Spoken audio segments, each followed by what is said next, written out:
बिस्मिल्लाहिर्रहमानिर्रहीम, अस्सलाम वालेकुम नाजरीन। आप देख रहे हैं program live with Asif Malik. नाचीज़ खाकसार आज के प्रोग्राम के साथ आपकी खिदमत में हाजिर। नाजरीन, आज प्रोग्राम में दो मौज़ूआत है जिस पर हम बात करेंगे। सबसे पहले जो गुफ्तगू जिस पर करना बनता भी है वो एक बहुत ही हाई प्रोफाइल आज एक हादसा कह लीजिए जिसके अंदर इंडियन चीफ ऑफ डिफेंस जो है वो हलाक हो गए हैं अपनी अहलिया के साथ, और साथ ही तकरीबन 11 के करीब मजीद लाशें भी निकाली जा चुकी हैं और एक सर्वाइवर जो बताया जा रहा है कि वो बचते हैं। अब दौरान परवाज क्या हुआ, ये वीडियो भी आप स्क्रीन पर देख रहे होंगे किस तरह से क्रैश हुआ। मुख्तलिफ इस वक्त जो है सूरत हाल का जायजा लिया जा रहा है। ऑफ कोर्स मुख्तलिफ बातें भी सुनने को मिल रही हैं। किसी को पता चल रहा है जी टेक्निकल प्रॉब्लम है, कुछ कह रहे हैं कि जहाज हवा में ही उसको आग लग गई थी, टेक्निकल प्रॉब्लम नहीं था, कुछ और इशू था। बहुत सारी बातें इस वक्त की जा रही, बट एक्चुअल स्टोरी अब तक क्या है, क्या हो सकती है, ऑफ कोर्स इसको समझने के लिए, इस पे बात करने के लिए मुअज़्ज़ज़ मेहमान मेरे साथ मौजूद है। मैं ज्यादा बात नहीं करूंगा, मैं डायरेक्ट अपने मेहमानों की तरफ बढ़ूंगा। मेहमान ऑलरेडी इस वक्त पैनल में मौजूद हैं। मैं सबसे पहले lieutenant general retired Moinuddin Haider sahab को प्रोग्राम में वेलकम करूंगा और साबिक वज़ीर दाखिला भी रह चुके हैं। सर अस्सलाम वालेकुम। जनरल साहब जी सर, बहुत शुक्रिया आपने ज्वाइन किया। ब्रिगेडियर रिटायर्ड हारिस नवाज साहब हमारे साथ हैं। सर अस्सलाम वालेकुम। वालेकुम अस्सलाम। सर बहुत शुक्रिया। फहमीदा यूसुफी सीनियर एनालिस्ट हैं, सहाफ़ी हैं। फहमीदा अस्सलाम वालेकुम। आप तमाम मुअज़्ज़ज़ मेहमानों के प्रोग्राम में खुशामदीद। जनरल साहब आपसे आगाज करूंगा, और आज वाकया हुआ, बहुत हाई प्रोफाइल एक वाकया हो गया भारत में। उसकी दीगर डिटेल्स की तरफ मैं बाद में आऊंगा। फिलहाल इस वक्त तक की इत्तलात के मुताबिक आप ऑफ कोर्स खुद भी इस तरह की एक पोजीशन संभाल चुके हैं, एक बहुत हाई प्रोफाइल पोजीशन पे आप रह चुके हैं, वज़ीर दाखिला रह चुके हैं। इस तरह के वाकयात जब होते हैं तो क्या वाकई टेक्निकल रीजन हो सकता है, या उसके पीछे भी कुछ ऐसे मुहर्रिकात छुपे होंगे जो शायद अब तक मंजर आम पर नहीं आए? आप कैसे जायजा लेंगे इसका? देखिए, ये जो वीवीआईपी फ्लाइट्स होती हैं और जो मशीन होती हैं, चाहे MI-17 हेलीकॉप्टर था रशियन मेड, ये जी, तो इनकी बहुत जांच पड़ताल होती है और इनके फिटनेस को बहुत देखा जाता है। Right sir. इनका क्रू और इनके पायलट भी बहुत एक्सपीरियंस्ड होते हैं because they are flying VVIPs. Right sir. लेकिन हादसा तो हादसा है, कभी भी पेश आ सकता है। अगर आपको याद हो, हमारे एयर चीफ मशरफ साहब जो थे वो कोहाट में वो और उनकी बीवी भी इसी तरह के एक हादसे में जो थे वो शहीद हो गए थे। तो अफसोसनाक बात है भारत के लिए, और हमारे चीफ ने भी और सब लोगों ने बिल्कुल इसके ऊपर अपने कंडोलेंसेस उनको दिए हैं।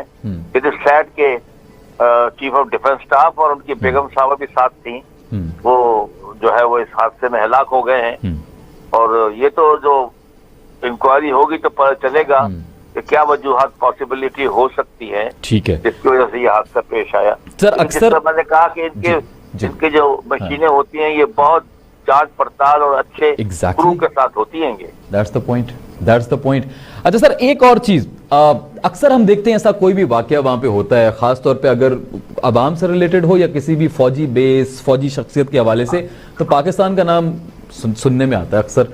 क्या यहाँ भी कल जब ब्रीफिंग दी जाएगी पार्लियामेंट में तो कहीं पाकिस्तान का नाम आपको दूर दूर तक सुनाई देता नजर तो नहीं आ रहा? नहीं, पाकिस्तान का नाम कहाँ से आ जाएगा इस तरह के बात? सर कुछ सर वहाँ कबूतर ऊपर उड़ जाए तो पाकिस्तान का नाम आ जाता है, कुछ बॉर्डर पे आ जाता है। आई होप नॉट, ऐसी गलती नहीं करेंगे। ऐसी बेवकूफी और ऐसी जगह इंडियन मीडिया से आप कुछ भी एक्सपेक्ट कर सकते हैं sir, to be very honest. उनका मीडिया कुछ भी आपको पता है एक सूरत हाल, उनका मीडिया तो ऐसा, लेकिन वो बहुत अगर ऐसा करेगा तो गैर जिम्मेदारी का सबूत देगा। Right sir. और अपनी जगहसाई का सबब बनेगा वो। Right sir. ब्रिगेडियर साहब, ब्रिगेडियर हारिस साहब, आप कैसे देखते हैं इस वाकये को? जरा आप बताएं, क्या मुहर्रिकात हो सकते हैं, क्या सिनेरियो आपको होता नजर आ रहा है, और अब तक की जो खबरें सुनने में आ रही हैं आपको क्या लग रहा है कि क्या रीजन हो सकता है? सर देखें, एक तो सबसे बड़ी बात यह है कि ये अफसोसनाक खबर है। जाहिर है कि Indian chief of defence staff थे, उनकी फैमिली भी थी और उनका साथ स्टाफ भी था, और सबके साथ इस हादसे में हलाक हुए हैं। बल्कि जो इनके ग्रुप कैप्टन थे एविएशन के, वो I think 90% he is burned, he is alive, but I think very difficult Wellington hospital में। बात यह है कि हमें इंडियंस की इनएफिशिएंसी, एडमिनिस्ट्रेटिव एंड ऑपरेशन दोनों का मालूम। 27 फरवरी का भी हमें पता है कि किस तरीके से इनका जहाज गिरा, अभिनंदन का जहाज गिरा, उसके बाद चारों तो गिराया गया ना, इंटैक्ट पकड़े गए, चारों इंटैक्ट जहाज में पड़े हुए थे, कोई फायर भी नहीं हुआ था। डिस्पाइट द फैक्ट उन्होंने उसको एक बीच चक्र थर्ड हाईएस्ट गिवलिंग अवार्ड दे दिया दुनिया को और अपने अवाम की आंखों में धूल झोंकने के लिए। ये इनका हाल है। उसके बाद किसी F-16 की बात की, वो भी जाके आपके सामने कि उनके अपने सहाफियों ने और अमेरिकन ने कंफर्म किया जी कोई जहाज नहीं गिरा, वो भी क्लियर हो गया। फिर उसी दिन इन्होंने कंफ्यूजन में, अगर आपको याद हो, उन्होंने अपना एक हेलीकॉप्टर मार गिराया, वो भी क्लियर हो गया। तो इसका मतलब ये कि फिर आप ये देखें कि इनके अब सोशल मीडिया पे इनके सोल्जर्स कितनी इनके खिलाफ बात करते हैं। ऑपरेशनल अनट्रेन्ड अनप्रोफेशनल फौज है। फिर जनरल बिपिन रावत जो है ये भी कंट्रोवर्शियल थे। देखें, दे मस्ट होल्ड और इंक्वायरीज। अभी भी आपने इनका एयर चीफ पर इनकी आपस में जो यूट्यूब पे देखें तो वो ये कह रहे हैं जी कि वो सपोर्टिंग आर्म है, वो कह रहे हैं सपोर्टिंग आर्म नहीं है, वे स्ट्रेटेजिक हैं। और हम मोदी साहब भी इसको खास तौर पर लेकर आए थे, इस पोजीशन को बनाया गया उनके लिए, तो कोई तो वजह होगी सर इसके पीछे। People were not happy. तो इस वजह को देखते हुए Indian must hold a proper investigation, inquiry के हुआ क्या है, व्हाई के जहाज को क्या प्रॉब्लम हुई है। बीवीआईपी के जहाज होते हैं, देयर एक तो नए अच्छे बेस्ट सिलेक्टेड होते हैं, उसके बाद बेस्ट बीवीआईपी क्रू होता है, जैसे जनरल मोइनुद्दीन हैदर ने बात की, वो भी क्लियर है। इसके बाद ये क्यों एक्सीडेंट हुआ ये जरूर देखना चाहिए।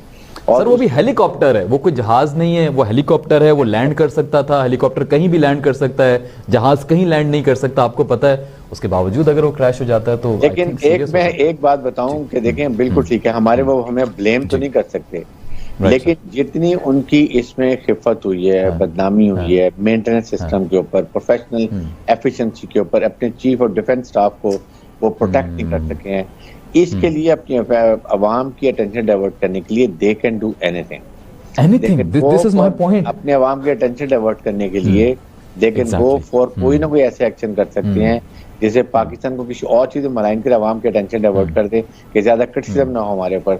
तो इन ऑल चीज के लिए पाकिस्तान की मुसल्लह फौज आई एम श्योर के हर वक्त अलर्ट होती है। Even now they must have been given warning to be more alert. So I think उस लिहाज से बट डेफिनेटली भी हमें अफसोस है एक आदमी air chief defence staff top most rank of course. बिल्कुल सर, बिल्कुल। और बिल्कुल आपने इजहार किया। फहमीदा आपकी तरफ आऊँगा, आप सहाफ़ी हैं, लिखती हैं इस हवाले से, भारत के हवाले से भी गुज़िश्ता बहुत सारे वाक़यात जो थे उसको हमने पढ़ा भी, आपने लिखा भी।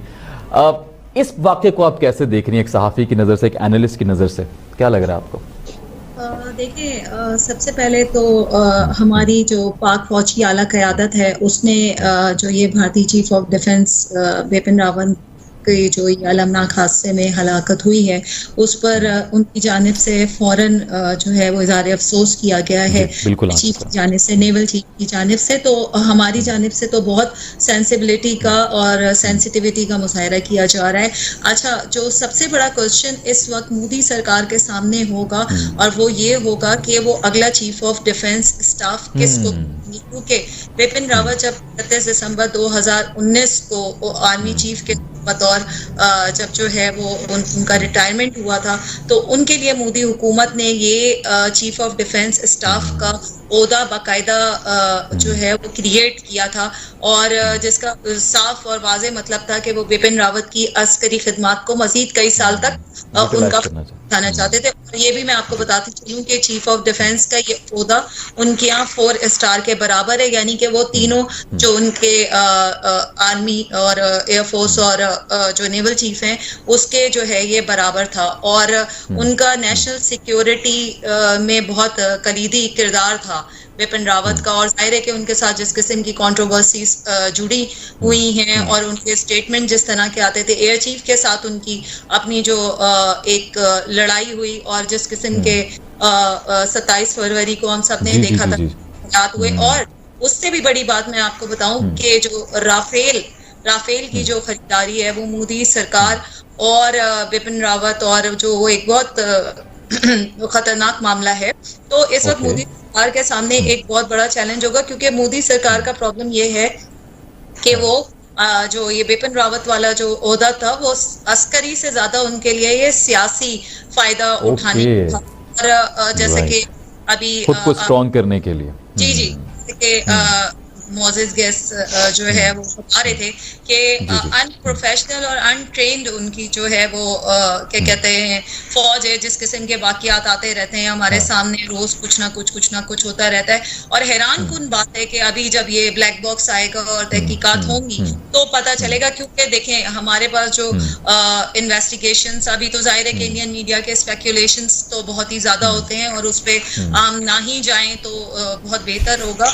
लेकिन जो एक्सपर्ट्स से मेरी बात हुई है उनके मुताबिक मौसम जो है वहां पर ऐसा खराब नहीं था कि वहां मौसम भी खराब नहीं था, बिल्कुल ऐसा ही है। वीआईपी हेलीकॉप्टर जो है वो क्रैश कर जाए, राइट? तो मौसम तो एक रोल नहीं कर रहा है वहां पर। तो अब देखना ही होगा कि वो क्या टेक्निकल फॉल्ट थी या पायलट की कोई गलती थी, क्योंकि जाहिर है कि देखें आप चीफ ऑफ डिफेंस स्टाफ थे वो, और अब ब्लैक बॉक्स जब मिलेगा और उनको जाहिर है कि सिक्योरिटी जेड जो है वो दी जाती है, और इंडियन मीडिया और इंडियन की जो आज सारी जो आला क़यादत है वो इतना घबराए हुए थे, इतना मतलब क्योंकि इस न्यूज़ को ब्रेक करने में भी टाइम लगाया उन्होंने। तो मुझे ऐसे लगता है कि मोदी सरकार के सामने एक जो अब बहुत बड़ा सवाल क्रिएट हो गया है, क्योंकि वैसे ही उनके यहाँ उनकी अफवाज में कम्युनिकेशन का बहुत बड़ा का गैप है। चलें, ये बड़ा अच्छा पॉइंट आपने रेस किया। मैं जनरल साहब से इस पर ज़रा बात कर लूं। जनरल साहब, बड़ा अच्छा पॉइंट रेस किया फहमीदा ने। Of course she is a good journalist और वो अक्सर नज़र रखती हैं। आपने भी इस बारे में डेफिनेटली गौर फिक्र किया होगा। सर, क्या होगा इसके बाद? एक स्पेशल पोजीशन क्रिएट की गई, मोदी को उनकी ज़रूरत थी, वो आए, अब वो नहीं रहे। मोदी इस वक्त ऑलरेडी बहुत क्रिटिकल सिचुएशन में है, तो क्या ये पोजीशन बरकरार रहेगी या कोई और नाम आपके सामने नजर आ रहा है आपको जो इसको कवर कर सकता है, या सिचुएशन कुछ मजीद बदलती नजर आ रही है? What will happen in the future sir? देखिए, जब ये आर्मी चीफ थे जी सर, तो इनके काफी कुछ स्टेटमेंट जो थे वो कंट्रोवर्शियल थे। Yes sir. और लोगों का प्रोफेशनल्स का ख्याल ये था कि ये बहुत से इनके स्टेटमेंट जो होते हैं वो सियासी होते हैं, ओके, और वो बीजेपी की हुकूमत को फायदा पहुंचाने के लिए होते हैं। राइट। इस किस्म की शुरू से इनके ऊपर ये चलती रहती थी और बातचीत बयान चलते रहते थे। Right sir. और उसके बाद जब इनको नया ओहदा क्रिएट करके इनको बनाया गया तो लोगों ने ये कहा कि ये इनको कंपनसेट किया गया है या इनको एक किस्म का इनाम मिला है प्रमोशन का, और ये तमाम चीज के ऊपर। लेकिन अब चूंकि ये इन्होंने पोस्ट क्रिएट कर दी है तो मेरे ख्याल से जाहिर है कि ये इस पोस्ट को बाद में शायद वो जरूर फिल करेंगे और देख लें कौन आता है कौन नहीं आता है। बाकी ये है कि MI-17 जो है एक रिलायबल मशीन है, पाकिस्तान भी इसको ऑपरेट करता है। Right sir. और अच्छी मशीन है ये रशियंस का, they are very proud of this MI-17। तो ये सामने आ जाएगा, लेकिन एक्सीलेंट इज एक्सीलेंट। चले, अब आप भी ये कह रहे हैं, ब्रिगेडियर साहब भी यही कह रहे हैं, यकीनी तौर पे आप बहुत महारत रखते हैं, जितनी भी आर्टिलरी और इस तमाम की नॉलेज है इसके बारे में।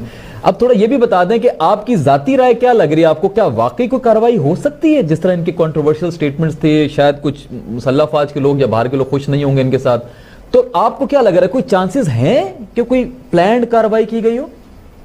मेरे ख्याल से तो नहीं, मेरे ख्याल से नहीं है। और टेकन एन एक्शन। ओके। और मैंने जिस तरह कहा, वीआईपी की फ्लाइट का बहुत छानबीन होती है, बेस्ट क्रू होता है, बेस्ट मशीन, उसको बहुत जांचा पड़ताल की जाती है। लेकिन उसके बावजूद फिर कैसे सर मशीन फेल हो जाती है? यही तो सवाल हो जाती है। अभी हो गई, अब देखें, हम सियाचिन में साल से 20, 25, 40 साल हो गए हम ऑपरेट कर रहे हैं। अगले रोज हमारा एक हेलीकॉप्टर वहाँ गिर गया, 2 हमारे ऑफिसर शहीद हो गए। तो accident is an accident and we should take it as such and should not read it into situation. ना कोई हम बहुत ज्यादा स्पेकुलेशन करें। लेट द इंडियंस को चाहिए कि वो इसकी इन्वेस्टिगेशन करके वो बताएं कि क्या हुआ है। अच्छा, ब्लैक बॉक्स जब आएगा सूरत हाल मेरे ख्याल में वाज़ेह हो जाएगी। ठीक हो गया। ब्रिगेडियर साहब, आप क्या राय रखते हैं इस हवाले से? What's going to happen in the future? भी पॉसिबिलिटी हो सकती है, there can be any conspiracy जिसमें हो सकती है। तो ये is the prime responsibility of Indian government and military, they should find out and carry out a thorough investigation and then find the result. चाहे वो हादसा है या कोई कॉन्स्पिरेसी है, ये they should find out and they should hold inquiry in open mind, ताकि उनको पता चले कि क्या वजह हो सकती है। जनरली ऐसे एक्सीडेंट नहीं होते, लेकिन अगर हो जाए तो उसको जरूर चेक करना चाहिए। सेकंड ये कि इस पे तो हमें कोई डाउट नहीं है कि इंडियन की जो अपनी एफिशिएंसी, आपने याद है अगर आपको इन्होंने अपना हेलीकॉप्टर गिराया था, फिर उसके बाद मुझे थोड़ा याद करना किस वाकये की ये बात जब 27 फरवरी को जब इन्होंने ये अच्छा तो अभी इसी 27 फरवरी की बात करें जी जी उसी में इन्होंने अपना एक हेलीकॉप्टर खुद गिरा दिया था इनकी एयर डिफेंस ठीक है दे थिंकिंग है जी ये पाकिस्तान का हेलीकॉप्टर है तो देन दे एक्सेप्टेड। ये इनकी एफिशिएंसी है। देखें ना इन्होंने कोई पाकिस्तान की मुसल्लह फौज पिछले तकरीबन 30 साल से दहशतगर्दी के खिलाफ लड़ रहे हैं। They are battle hardened, fully trained, और जो 27 फरवरी को बताया इन्होंने एक भी लड़ाई नहीं लड़ी है। उसके बाद ये नहते कश्मीरी औरतों बच्चों बूढ़ों को मारते हैं। अभी आपने उसमें देखा आपने तमिलनाडु वो उसमें उसमें ये आई थिंक नाम बोले जहाँ पर अभी इन्होंने 17 लोगों को मार दी नागालैंड में। वहां अपने फौजियों ने इनके मार दिए। इनका कंट्रोल कुछ है नहीं। तो ये सारी चीजें एक्यूमुलेट होती रहती हैं। फिर जो अगर आपको याद हो तमिलनाडु बिल्कुल साउथ के अंदर है, वहाँ पहले भी प्रॉब्लम होती रही है। सो इट इज हमारा तो नहीं है, इट इज इंडियन रिस्पॉन्सिबिलिटी के जरूर इन्वेस्टिगेट करें और हर लिहाज से पहलू को चेक करने के बाद किया जाए। लेकिन इसके साथ ये जरूर बात है कि इट इज हाईली इनएफिशिएंसी कि ऐसे नहीं होने चाहिए। उनकी फैमिली भी थी, उनके स्टाफ भी था। इंडिया के लिए बहुत बदनामी की बात है। रशियन के लिए उनका हेलीकॉप्टर है, उनके लिए ये एम्बैरेसमेंट होगी। ये बड़ा इंपॉर्टेंट आपने पॉइंट रेज किया कि जिनका हेलीकॉप्टर रशियन हेलीकॉप्टर, वो बड़ा क्वेश्चन मार्क लग सकता है उसके ऊपर। फहमीदा क्या कहेंगी आप? है वो जनरल साहब की राइट इज एन एक्सीडेंट। मुझे भी इसके अंदर किसी किस्म की कोई कॉन्स्पिरेसी नहीं नजर आ रही, आपको भी नजर नहीं आ रही। आपको हाँ, मुझे इसके अंदर इनएफिशिएंसी जरूर नजर आ रही है।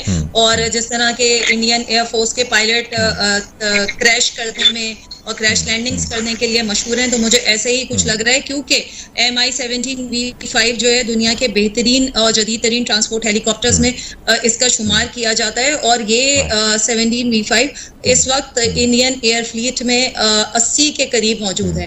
तो मुझे सिक्योरिटी उनके पास जो है, जाहिर है कि चीफ ऑफ डिफेंस स्टाफ थे वो, तो सिक्योरिटी का तो कोई इशू नहीं था। जाहिर है कि उनकी सिक्योरिटी उनको दी जाती है।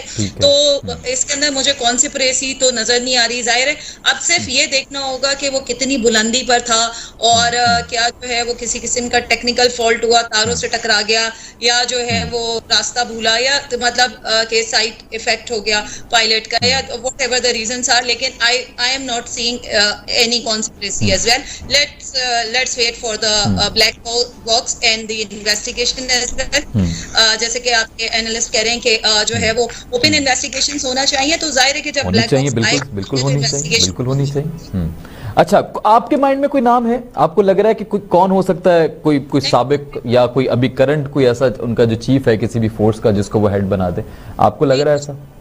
नहीं आसिफ, एक्चुअली प्रॉब्लम तो जैसे कि मैंने आपको पहले कहा कि ये पोजीशन क्रिएट ही जनरल बिपिन रावत के लिए की गई थी और ये अस्करी पोजीशन से ज्यादा सियासी पोजीशन थी। तो अब जो do you think this position is going to die? खत्म हो जाएगी ये पोजीशन? नहीं आसिफ, अब जो ये पोजीशन पे जो भी आएगा वो हम उसको उतना ताकतवर ये जो है वो नहीं होगा और अब वो नुमाइशी होगी। और जिस तरह की उनकी आपस में तीनों सरबराहान की जो लड़ाइयां हैं और कम्युनिकेशन गैप है, मुझे लगता है वो मजीद मुझे बढ़ता हुआ नजर आ रहा है। ठीक हो गया, चलें इस पे मुझे डिफेंस कंप्लीट कर लें। वो है जो उनका लैंडस्केप है, वहाँ पर मजीद प्रॉब्लम्स नजर आ रहे हैं, चाहे वो लद्दाख हो चाहे वो पाकिस्तान का बॉर्डर। ये मुझे नजर ठीक हो गया। जनरल साहब, आखिरी सवाल है, ये पोजीशन जरा डिफाइन करें जो बनाई गई है, ये कितनी इंपॉर्टेंट हो सकती है? अगर इस पोजीशन को खत्म कर दिया जाए तो क्या इसके मुहर्रिकात हो सकते हैं आपके ख्याल में, या क्या इसके रिप्रिकॉशंस हो सकते हैं अगर ये पोजीशन खत्म कर दी जाए? पहले भी तो सब ऐसे चल रहा था। Why this position? बड़ा इंपॉर्टेंट सवाल है। देखिए, एक दफा जब पोजीशन क्रिएट हो जाती है जी और एक आदमी इस पर अपॉइंट हो गया है और उनके अभी एक्सीडेंट के बाद वो जगह खाली हो गई है, तो उसको मेरे ख्याल से तो इंडियन जरूर फिल करेंगे ताकि उन पर ये इल्जाम ना आए कि ये बिपिन रावत के लिए खास तौर पे ये सियासी उसको फायदा पहुंचाने के लिए या कंपनसेट करने के लिए या उसके सियासी बयानात जो थे बीजेपी को मजबूत करने के लिए उसे दिए थे, तो उसके कवर अप करने के लिए तौर पर उनको ये तोहफा दिया गया था। ये बात फिर कंट्रोवर्सी बढ़ जाएगी, इसलिए मेरा ख्याल है इस पोजीशन को in due course of time वो फिल करेंगे। अच्छा, एक सवाल और यहाँ पे इसी पे क्लोज भी करूंगा मैं ब्रिगेडियर साहब से ये सवाल पूछ के भी। जनरल साहब, ये जो पोजीशन है, क्या ये रिटायर्ड कोई जनरल जो गुजर चुका हो सर्विस अपनी कंप्लीट करके वही इसको संभाल सकता है, या करंट जो इस वक्त कोई जनरल है वो भी इस पोजीशन पे तैनात हो सकता है? आप कैसे समझते हैं? ये तो अपना बिपिन रावत साहब तो वर्दी में थे जी, वो और तो अपना एक पोजीशन कंप्लीट करने के बाद दोबारा से उनको मौका दिया किया गया था। जी। तो ये तो रिटायर्ड की पोजीशन नहीं है, ये तो सर्विंग की पोजीशन होती है। ठीक है। रिटायर्ड ऑफिसर के नीचे किस तरह तीनों चीज जो है वो काम कर सकते हैं। एक तरह से एक्सटेंशन दी गई उनको, एक्सटेंशन दी गई ताकि वो ठीक है, एक्सटेंशन दी गई, वो एक्सटेंशन अपनी जगह, एक्सटेंशन वर्दी में दी गई, वर्दी में दी गई। तो इसका मतलब ये है कि कोई रिटायर्ड अफसर के नीचे तीन चीज किस तरह जो है वो काम कर सकते हैं। ठीक हो गया, चलें, क्लियर कर दिया। ब्रिगेडियर साहब, आपके इसी पॉइंट पे मैं क्लोज करूंगा। आप थोड़ा सा आप बता दें कि ये पोजीशन आपकी नजर में कितनी इंपॉर्टेंट है? आपको लग रहा है कि पोजीशन खत्म हो सकती है, या मोदी इसको आगे कंटिन्यू करेगा? जनरल साहब ने कहा उनको कवर अप करना पड़ेगा। नहीं, चाहे तो भी खत्म कर ये सकते। एक क्या पोजीशन रिकॉग्नाइज्ड है, अप्रूव्ड है कि कैबिनेट सिक्योरिटी के ऊपर जो उनकी कॉन्फ्लिक्ट थी उसमें ये सिलेक्ट हुआ था। So they will have to select and it has to be 4 star. Depend करता है एयरफोर्स का होगा या नेवी का होगा या आर्मी का होगा। मोस्ट लाइकली आर्मी का इसलिए होगा कि पूरी बैटल जो होती है, एक स्ट्रेटजी वो आर्मी बनाती है, फिर उस पर ज़ाहिर है कि तीनों सर्विसेज मिलकर इस पे काम करते हैं। लेकिन बात यह है कि अब ये देखना है कि उसको लेकर आएंगे जो इनके सियासी जो चालें हैं और जो इनकी वहाँ पे अज़ाइम है उनको साथ सपोर्ट कर सके। इसके लिए ये अभी शायद हो सकता है 1-2-3 हफ्ते में ये सिलेक्ट करेंगे, उससे बार्गेनिंग करेंगे, उसको बताएंगे जी कि these are condition, you have to support politically also, उसको लेकर आएंगे। But one thing is very clear, it has to be serving 4 star general, no retirement call, serving chief जहां पर होते हैं। लेकिन बड़ा डिफिकल्ट डिसीजन होगा क्योंकि वो तो पहले पोलिटिसाइज हो चुके थे कश्मीर के मामले में। बाकी ये मैं भी ये सोच रहा हूँ कि अब you need a politicise mind. हाँ, you need a politicise position. बहुत शुक्रिया ब्रिगेडियर साहब आपका, जनरल साहब बहुत शुक्रिया, आपने वक्त दिया, thank you so much. Fahmida आपका बहुत शुक्रिया, आपने मुख्तलिफ नुकात पे बात की। नाज़रीन, फिलहाल वक्त हुआ चाहता है एक ब्रेक का, वापस आने के बाद यहीं से आगाज करूंगे, बात करेंगे मुल्क की कुछ सूरत हाल के हवाले से। कहीं मत जाइएगा, देखते रहिए स्टार न्यूज़ पाकिस्तान।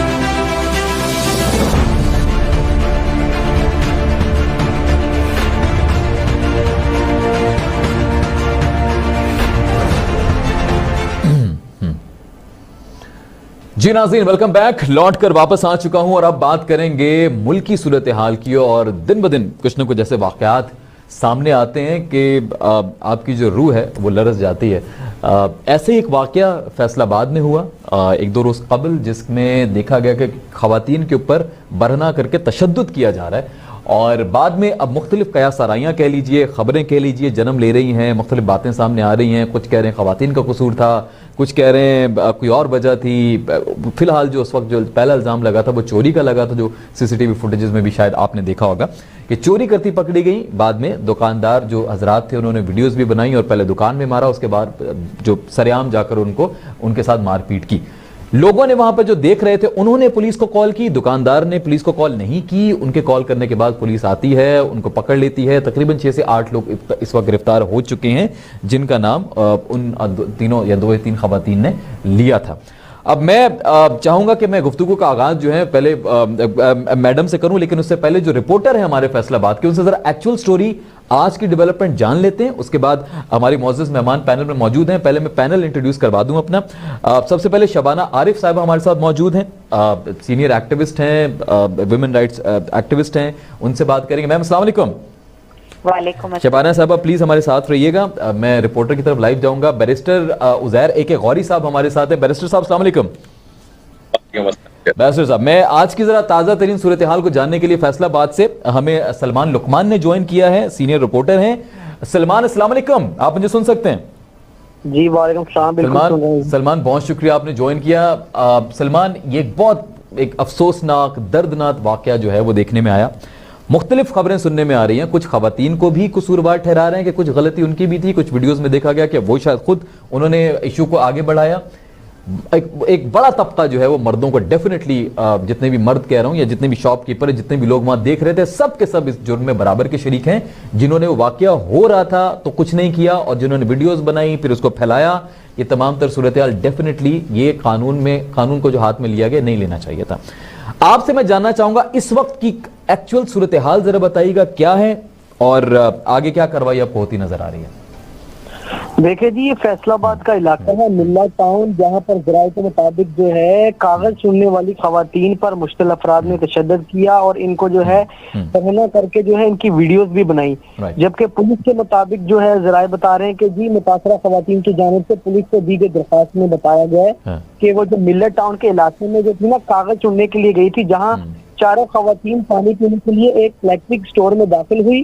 और ये भी बताया जा रहा है कि इलेक्ट्रिक स्टोर के मालिक ने जो है 3 मुलाजमीन ने इन्हें चोरी के इल्जाम में महबूस बना लिया और जो है इन पर तशद्दुद का निशाना बनाते रहे। इस दौरान मजीद अफराद भी वहां आ गए और तशद्दुद के दौरान इन्हें दुकान से बाहर बाजार में ले गए, जहां पर इनको जो है काफी ज्यादा इनके साथ जो है बुरा सलूक किया गया और इनकी जो है वीडियोज भी बनाते रहे। जबकि पुलिस के मुताबिक मुकामी जो अफराद की जानिब से इत्तला मिलने पर कार्रवाई करके इलेक्ट्रिक स्टोर के जो मालिक समेत 3 मुल्जमान को हिरासत में ले लिया गया है। जबकि सीपीओ जो फैसलाबाद है उनके हुक्म पर खवातीन को जो है महबूस बनाने और तशद्दुद के इल्जाम में 4 नामजद और 8 नामालूम जो मुल्जमान हैं उनके खिलाफ मुकदमा भी दर्ज कर लिया गया है। जबकि दुकानदारों की जानिब से ये भी कहा जा रहा है कि ये जो खवातीन थी इन्होंने यहाँ पर आके चोरी की है और इन्होंने खुद अपने साथ ये सारी ज्यादती की। कोई एहतजाज भी हुआ आज वहाँ पे, वो भी जरा बताइएगा। जी आवाज नहीं आई जी, कंटिन्यू। मैं कह रहा हूँ कुछ एहतजाज भी हुआ, उस पर भी जरा आइएगा, एहतजाज क्या हुआ है? बिल्कुल, एहतजाज के हवाले से ये पता चला है के मुताबिक कि कुछ ताजरों ने एहतजाज किया है। उनका कहना है कि जो है ये जो खवातीन ने इल्जाम लगाया है, इन्होंने जो है बेबुनियाद इल्जाम लगाया है और वीडियो वायरल करने के इल्जाम को भी इन्होंने मुस्तरद किया है। अच्छा, उनको ये भी कहना है कि जी जो हमने किसी किस्म की जो है यहाँ पर बेहुरमती नहीं की और इन्होंने खुद ही अपने साथ ये सलूक किया। जबकि वज़ीर आला पंजाब जो है उस्मान बुज़दार, इन्होंने जो है खुसूसन इस वाक़े का नोटिस लेते हुए जो मुतल्लिका अफसरान हैं उनसे खवातीन पर तशद्दुद और बदसलूकी का वाक़या, इनका कहना है इंतहाई अफसोसनाक है और इस वाक़या में मुलव्वस मुल्ज़मान को इनका कहना है कानून के मुताबिक जो है वाक़ई सजा दिलवाई जाएगी और मुतासरा खवातीन को इंसाफ की फराहमी इनका कहना है कि यकीनी बनाई जाएगी।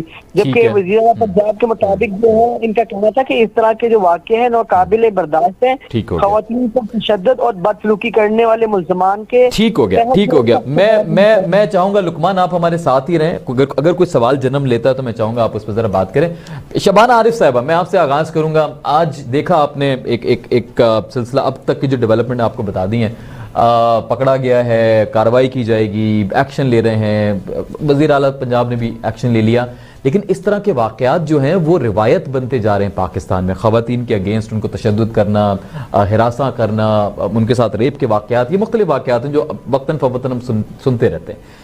आप सबसे पहले बताएं ज़रा, आप इस वाक़े को कैसे देखती हैं? किसका कसूर आपकी नज़र में बढ़कर है? कसूर ठीक है, हो सकता है अभी हम कंफर्म कुछ नहीं कह सकते, अक्सर वाक़यात में पहले बात कुछ और होती है, बाद में उसका जो फिनोमेना बदल जाता है। आप कैसे देखती हैं इस वाक़े को? प्लीज़ ज़रा पहले अपना तज्ज़िया कीजिएगा। देखिए, मैं तो 2-3 जो है ना पहलू उन पे बात करना चाहती हूँ। जी प्लीज। पहला पहलू ये है कि जिस तरह की भी बात हो, चाहे चोरी की हो, चाहे किसी ने कुछ भी करने की कोशिश की हो, या कोई अगर खुदा ना खास्ता किसी कोई ऐसा वाकया हो गया है जिसकी जो पुलिस है उसमें रिपोर्ट कराई जा सकती है, तो उसमें किसी भी सूरत में जो है वो हाथ में लेना कानून को या उनको उधर बंद करना या जो कुछ भी, उसी वक्त अगर पुलिस को, अब तो इतनी सहूलतें हैं खासतौर पर पंजाब के सूबे में 1122 नहीं बल्कि जो और पुलिस की जो हेल्पलाइंस हैं जिसमें फौरन पुलिस आ जाती है, वो फौरन अगर पुलिस को बुला लिया जाता और उनसे कहा जाता है कि वो उसको अरेस्ट करें अगर कोई चोरी भी कर रहा है। तो दुकानदारों ने उनको नहीं बुलाया, एंड तक नहीं बुलाया, वो तो बाकी लोगों ने 2 घंटे पूरा तमाशा लग गया उसके बाद बुलाया गया। जी, तो देखिए सबसे पहली बात तो ये है कि अगर कोई ऐसे, और दूसरी बात ये कि अगर ये भी इल्जाम चल रहा है कि जी उन्होंने खुद अपने कपड़े वो उन्होंने उन लड़कियों ने आज उनका जो बयान उन्होंने दिया है उसमें उन्होंने दोनों ने, नासरा ने भी और आसिया बीबी ने इनकार कर दिया कि हमने खुद नहीं किया था, पहले फाड़े गए थे, बाद में फिर जो भी हुआ हमने खुद उतारे बटाया, बट शुरू में ऐसा नहीं हुआ था, बकौल उनके देखिए कि बकौल उनके। लेकिन अगर अब ये बात देखिए कि अगर कोई इस तरह की सिचुएशन में चला गया है तो क्या जरूरी ये नहीं है कि फौरन हम बजाय इसके कि हम अपनी नजरें झुका लें और वहां से हट जाएं, तो हम वीडियो बनाना शुरू कर दें और फिर उन वीडियो को जो है वायरल कर दें। अब देखिए कि ये कल्चर बनता जा रहा है। अच्छा देखिए, मैं जो है वो कोई भी जो औरतों के खिलाफ तशद्दुद होता है या जेंडर बेस्ड वायलेंस होता है, या फिर जो हमारे जो ट्रांसजेंडर्स होते हैं उन पर तशद्दुद होता है, उसको मैं जेंडर बेस्ड वायलेंस कहती हूँ, जिसमें एक जेंडर जो होता है वो कमजोर होता है और एक ताकतवर होता है, और ये ताकत का मामला है। ठीक होगा, इसमें कोई इस चीज का अमल दखल नहीं है कि किसी ने चोरी की या किसी ने, अगर कोई मतलब डिफरेंट तरह के लोग होते तो ये बिल्कुल ऐसे मामला ना होता। ओके, फिर पुलिस बुलाई जाती, हो सकता है वहां पे अगर मर्द करते तो शायद पुलिस बुला लेते, भाई ये 4 चोर पुलिस पकड़े बुला गए। लेते या नहीं। नहीं, या ये देखिए वो उसके ऊपर मैं अलग से बात करूंगी। अच्छा, तशद्दुद, मैं जल्दी इसको खत्म करूं। प्लीज, देखिए कि ये तो ताकत का एक इशू है कि मतलब वो गरीब भी थी, वो कूड़ा चुनने वाली थी, वो पानी पीने के लिए अंदर आ गई, उनको आप मतलब आपने दुकानों में बंद कर लिया, और मतलब जो भी, और फिर आपने उनके ऊपर बाद में इल्जाम भी लगा दिया कि ये इन्होंने ऐसे खुद दुकान में कुछ चीजों की चोरी करना कोई बहुत बड़ा जुर्म नहीं है, ये बहुत बड़ा जुर्म कंसिडर नहीं किया जा सकता। मिनट के फासले पर है, जो कानून मुहैया करने वाले जो इदारे हैं वो 1 मिनट के फासले पर हैं, उनको बुलाएं, उनके हवाले करें, उनको कहें कि जी इन्होंने ये किया, ताकि आपकी जिम्मेदारी, देखिए वो जो पुलिस के अंदर जाके जो भी होगा वो फिर पुलिस की जिम्मेदारी है। मैं आपकी तरफ वापस आता हूँ। बैरिस्टर साहब हमारे साथ मौजूद है, मैं चाहूंगा कि वो भी इस पे बात करें। बैरिस्टर साहब जरा कानूनी पहलू से बताइएगा, इस तरह के जो वाकयात होते हैं जिसके अंदर, क्योंकि मैम ने इसको जेंडर ऑफ कोर्स वायलेंस का भी नाम दे दिया है, इस तरह के वाकयात में कानून क्या कहता है, किस तरह की दफात लगती हैं और किस हद तक सजा दी जा सकती है? अच्छा जनाब, सबसे पहले तो मैं ये बताना चाहूंगा कि देखें, one wrong can not make the other wrong right. ठीक है, अगर तक ये वाली बात है कि इन लोगों ने आगे चोरी की थी, तो कानून हमारा इजाजत देता है किसी भी प्राइवेट बंदे को कि वो दूसरा बंदा जो चोरी कर रहा है या कोई भी और ऑफेंस कर रहा है जो कॉग्निजेबल नेचर का है, तो वहां पर उसको वो अरेस्ट कर सकता है, बिल्कुल कर सकता है। और अरेस्ट की जो डेफिनेशन जो कानून में है वो ये है कि किसी बंदे की मूवमेंट को रेस्ट्रेन कर देना, बांध देना, हाँ, ना कि जो वहां पर वकवा हुआ है ऐसी कोई हरकत करना। अच्छा, जहां तक ये खातून की बात है कि खातून के कपड़े उतारे गए, उनको स्ट्रिप करा, ठीक है, ये section 354A Pakistan penal code के जुमरे के अंदर आता है। ठीक है। अच्छा, सेक्शन 354A पाकिस्तान का जो पिनल कोड का जो सेक्शन है, उसमें स्टैट्यूट इंटरप्रिटेशन के हिसाब से ये कंजंक्टिव नेचर का ऑफेंस है। क्या मतलब? इसका मतलब ये है कि इसके ऊपर सजाए मौत है या फिर ऊपर कैद है, और उसके साथ साथ बंदे के ऊपर फाइन भी लगेगा।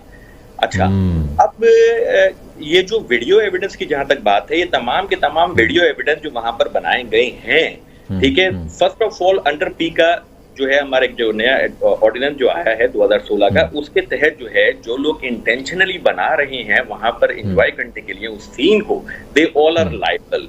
हाउएवर वगैरह हैं वो इस वीडियो एविडेंस को चाहें तो एज एन एविडेंस कोर्ट के अंदर प्रोड्यूस कर सकती हैं अंडर आर्टिकल 164 कानून शहादत। अब जहां तक ये वाली बात है कि आया कि इन्होंने खुद उतारे या वहां पर जो खड़े लोगों ने हैं उनको उतारे, देखिए वीडियो एविडेंस जो होता है उसका पूरा ट्रांसक्रिप्ट बनता है, बिल्कुल ऐसा ही है। उस ट्रांसक्रिप्ट के अंदर जितनी भी कम्युनिकेशन होती है ना, सारी की सारी लिखी जाती है। उसके साथ वीडियो एविडेंस का फोरेंसिक भी होता है।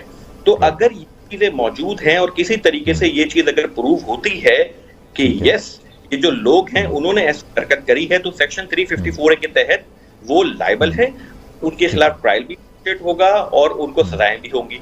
अभी आप हमारे जो एंकर साहब हैं वो जो भी दूसरे एंड पे जो थे, उन्होंने ये वाली बात फैसलाबाद सिर्फ जी फैसलाबाद से कि इनके खिलाफ एफआईआर हो गई है, तो कॉलम नंबर 3 एफआईआर से वो जस्टिफाई भी हो जाएगा, क्योंकि आई डोंट हैव एफआईआर अभी मेरे पास पड़ी भी नहीं है।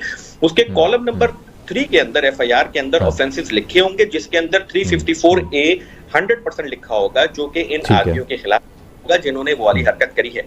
अलबत्ता खातून के ऊपर जहां तक जो सेक्शन ट्रैक्ट होते हैं वो 380 और 451 पाकिस्तान पिनल के होते हैं, जो कि चोरी है और ट्रेसपास है। तो ये पर्टिकुलर सेक्शन हैं जो इससे डील करते हैं। ऑफेंस जो हुआ है वो बिल्कुल जो है वो मजम्मत वाला है, ऐसा बिल्कुल नहीं होना चाहिए। चलें ठीक है, मैं आपकी तरफ वापस आता हूं, उसी पे क्लोज भी कर देंगे। शबाना साहब, बहुत इंपॉर्टेंट सवाल, आज के शो का सबसे इंपॉर्टेंट सवाल, ऑफ कोर्स मुझे शो वाइंड अप भी करना है तो थोड़ा इसको कंक्लूड कीजिएगा। इस तरह के वाकयात क्यों बढ़ते जा रहे हैं, वजूहात क्या हैं ये वायलेंस वगैरह के वाकयात बढ़ने की? देखिए, वायलेंस के वाकयात कभी भी आपके मुल्क में कम नहीं थे, हमारे मुल्क में कम नहीं थे, बल्कि दुनिया में कहीं भी कम नहीं है। ठीक हो गया। देखिए, एक तो जो सारा ये पब्लिक वायलेंस की मैं बात कर रहा हूँ, मैं पब्लिक वायलेंस का ये बिल्कुल नया फिनोमेना है कि पब्लिक वायलेंस जो है इतना ज्यादा बढ़ता जा रहा है। लेकिन आप देखें कि इसकी रिवायत पुरानी नहीं है। आपके नवाबाबाद में, नवाबपुर में जो औरतों के साथ वाकया हुआ था, वहां भी उनको बरहना करके परेड कराई गई थी। लेकिन पहले ये होता था कि ये जो लेवल पे, जिस लेवल पे ये होता था, वो बहुत बड़े ऐसे कि जी कोई बहुत बड़े जमींदार हैं या ऐसे लोग हैं, पावरफुल पीपल। लेकिन अब आप ये देखें कि अब ये सरायत कर रहा है आहिस्ता आहिस्ता, जो है वो एक मॉब मेंटेलिटी जो है वो आपके हर जगह पे सरायत करती जा रही है। यानी कि जिसको जहां मौका मिल रहा है वो ऐसे कर रहा है। और जिसके अंदर मैं सिर्फ समझती हूँ कि बहुत इम्पोर्टेंट है कि इसके ऊपर जो लॉ इन्फोर्समेंट की जो एजेंसीज हैं वो कड़ा हाथ डालें। इनको जो है वो करार वाकई सजाएं। लग रहा है कानून सख्त होना चाहिए, बिल्कुल कानून सख्त है, कानून की इम्प्लीमेंटेशन को बनाया जाए। कानून तो सख्त है। अभी जितनी फोर्सेस हमारे पास हैं, जितने हमारे पास हेल्पलाइंस हैं पुलिस की, जितना हमारे पास पुलिस के साथ काम करने की, सिर्फ इसके अंदर लोगों को एक तो इम्प्यूनिटी को इसमें से निकाल दिया जाए। देखें आप, बहुत सारी जो है वो आपको जैसे कि पता है कि हमारे अदालतों में कितने केसेस जाते हैं, उनमें से कितनों को सजा मिलती है, बाकी लोग छूट जाते हैं। जब वो छूट जाते हैं तो उसको इम्प्यूनिटी आपको पता है कि कहते हैं। जब इम्प्यूनिटी होती है, आपको पता होता है कि आप बच निकलेंगे किसी तरह से, तो आपको जुर्रत होती है दोबारा वही काम करने। ठीक हो गया मैम, इसी पे क्लोज करूंगा मैं। बैरिस्टर साहब, लास्ट सवाल है मेरा आपसे। आप ये जो अभी जो मैम ने जिस पॉइंट पे क्लोज किया, इसी को 1 मिनट में प्लीज क्लोज कीजिएगा। ये वाकयात इस तरह के होते हैं, इनको सीरियस क्यों नहीं लिया जाता? इसमें भी जो मुजरिम है वो कैसे बच जाते हैं? हमारे जस्टिस सिस्टम में कहाँ पे कमजोरी है सर? देखें, सबसे पहली बात मैं बोलूंगा कि यहाँ पर जो है ना मिसट्रस्ट ऑफ लॉ है। ओके। और जो बेसिकली जो फेलियर है इस रिगार्डिंग एंड फ्रॉम ऑल जो 4 कॉर्नर से, वहां से जो है ना वो खराबी आती है। जो केस बनाते हैं ना, बेसिकली तो प्रोसिक्यूशन वालों की ड्यूटी होती है प्रॉपर केस बनाना, ठीक है। और प्रोसिक्यूशन उससे पहले प्रोसिक्यूशन वालों से जो पहले इन्वेस्टिगेशन ऑफिसर्स होते हैं, उनकी ड्यूटी है कलेक्शन ऑफ एविडेंस। अगर कलेक्शन एविडेंस, ठीक है, सही होगा और उसके बाद प्रोसिक्यूशन वाले सही तरीके से कोर्ट में केस को पेश करेंगे और कोर्ट में केस बनाएंगे, तभी जाके जो है ना वो सजाएं होंगी। और जो दूसरा इशू है वो हमारे जो स्टैट्यूट हैं जो बन रहे हैं, जो लेजिस्लेशन जो हो रही हैं, वो in line with the technology नहीं हो रही है। अगर पब्लिक वायलेंस मुसलसल कोई एक ऐसा एक्ट बना दें, कोई ऐसा ऑर्डिनेंस पास करवा दें कि पब्लिक वायलेंस अगर हो रहा है और वहां पर सब लोग मौजूद हैं, दे ऑल आर लायबल, और कुछ ऐसा स्टैट्यूट बनाए, अवेयरनेस ही नहीं है जी, तो उससे लॉस की अवेयरनेस भी नहीं, फायदा हमें होगा और ये सारे जो है ना ऐसे जो क्राइम है ये ऐसे खत्म हो जाएंगे। और ये मैडम की बात बिल्कुल सही है, जहां तक ये हमारी जो पुलिस एजेंसीज वगैरह हैं ये प्रॉपर तरीके से ये काम करें, बेहतर काम करें, तो ऐसे क्राइम बिल्कुल खत्म हो सकते हैं। बहुत शुक्रिया आपका बैरिस्टर साहब, आपने वक्त दिया। मैडम आपका बहुत शुक्रिया। शबाना आरिफ साहब आपने वक्त दिया। सलमान लुकमान बहुत शुक्रिया, फैसलाबाद से आपने स्पेशली ज्वाइन किया इसको लाइव हम तक वहाँ की सूरत हाल पहुँचाने के लिए। नाज़रीन, आज कोशिश की दोनों मौज़ूआत पे बात करें, इंपॉर्टेंट मौज़ूआत थे, वजूहात जानने की कोशिश की। लेट्स सी कि आगे क्या डेवलपमेंट होती है। डेफिनेटली स्टोरी को कवर करते रहेंगे साथ साथ। आज के लिए इतना ही, इंशाल्लाह आपसे कल मुलाकात होगी रात 10 बजे। तब तक के लिए अपना बहुत ख्याल रखिए। आसिफ मलिक को इजाज़त दीजिए। फ़ी अमानिल्लाह। पाकिस्तान जिंदाबाद।